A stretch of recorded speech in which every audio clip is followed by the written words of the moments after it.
Ayan. Bumili ako ng celery. Teka, punasan muna natin. Pinugasan ko si celery. Punasan muna natin.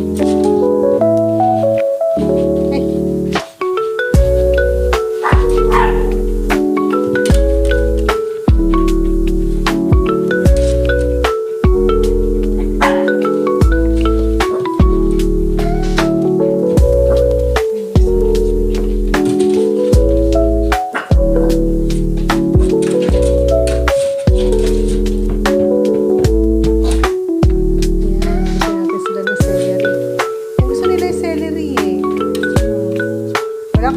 Wala akong makitang malunggay.